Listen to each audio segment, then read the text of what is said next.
just a fake silhouette, avoiding every threat.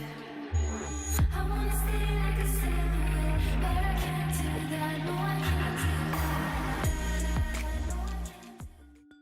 Hey internet friends, the school year is starting back, and like most happenings in 2020, the situation is just not the same as it was in years prior, since parents are now faced with a challenging decision: whether or not to send their child back to in-person school, keep them at home with the school's distance learning program, or homeschool them with a custom curriculum. Regardless of what you might decide for yourself and your family, today I want to talk about something I was never taught in school, public or private, and that's the pivotal year that everything changed for the United States of America, creating a domino effect of events that have led us to this moment in time, right now, as you're watching this. The year was 1871, and while the events of this year have been purposefully hidden from the masses, 1871 must never be forgotten. Much like Vatican City and the City of London, Washington, D.C. has its own sovereignty.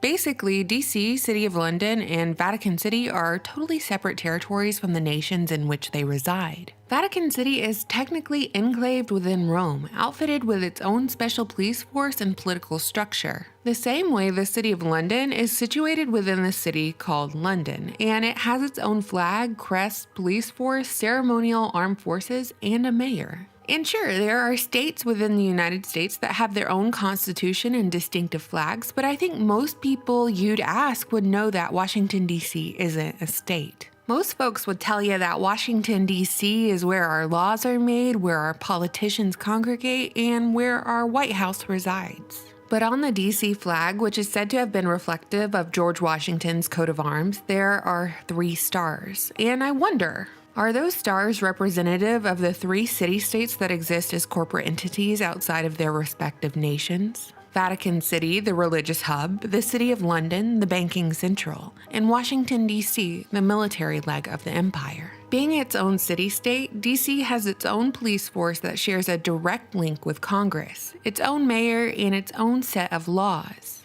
But our founding fathers certainly didn't set it up like this, so how did it come to be?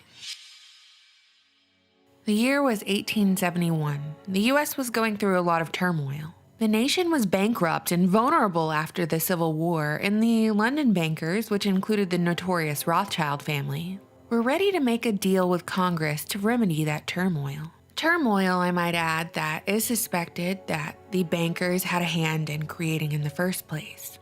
At any rate, these bankers made a lot of credit available in the aftermath of the Civil War as a means to 1.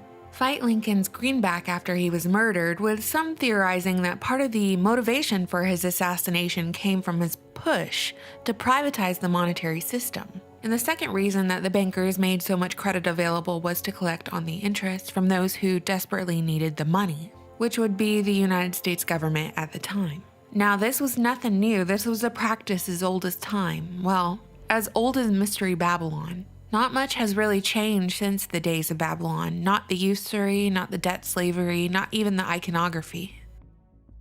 Passed by Congress, the Act of 1871 provided a government for the 10-mile parcel of land known as the District of Columbia, allowing Washington, D.C. to act as a corporation outside of the original Constitution of the United States.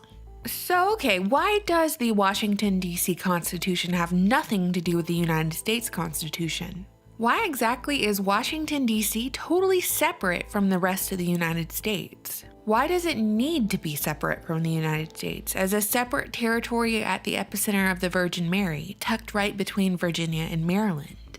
The Act of 1871 changed our country's founding fathers' original Constitution for the United States for America to the Constitution of the United States of America. If you blink, you might miss it because it's a mixture of impactful wording and some weird capitalization thrown in there that pretty much means nothing to the average person upon initial inspection. But these subtle changes are a huge deal in the realm of legislation.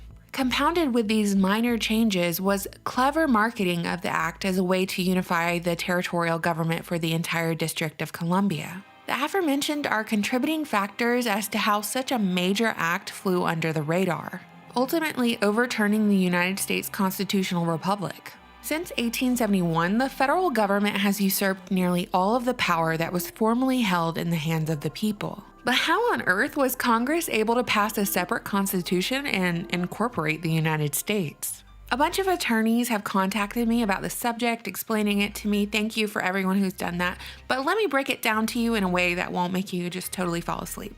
A corporation, by definition, is a legal entity separate from its owners. A corporation protects its owners from personal liability for corporate debts and obligations within limits.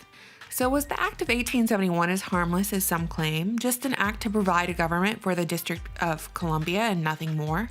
We can answer that question by simply stepping back and taking a look at the dominoes that fell after this act was passed, and asking the question, who benefited from this piece of legislation?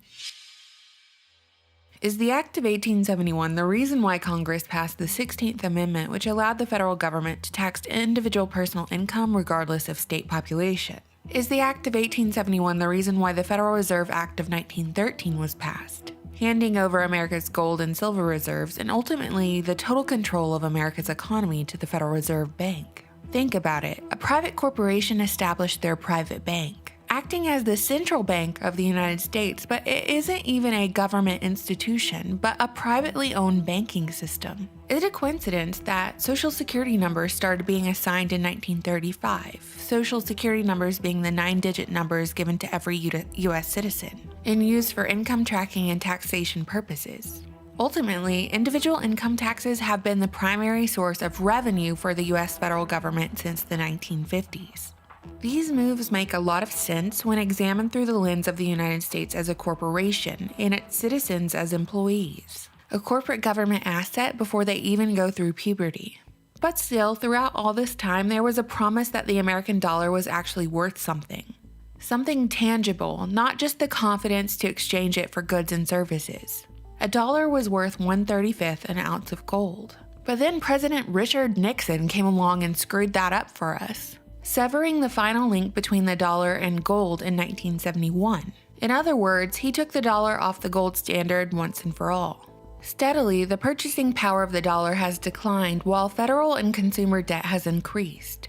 Currently, we're witnessing the culmination of all of these decisions, and it ain't pretty. We're one bad flu season removed from Weimar Republic wheelbarrow money. So who would you say benefited from the Act of 1871? The average US citizen, or the bankers who incorporated the United States, who have been buying politicians ever since? The same Federal Reserve who serves absolutely no real function except stealing the purchasing power of your 60-plus hour work week and then redistributing those funds to destroy your rights and enslave you on your own soil. Hey, just like they did back in Babylon. It's the same folks using the same debt slavery system, time after time. When will we learn that debt with interest is a system of perpetual debt and is continually passed on to the people beneath until the debt gap consumes all but those who own the debt?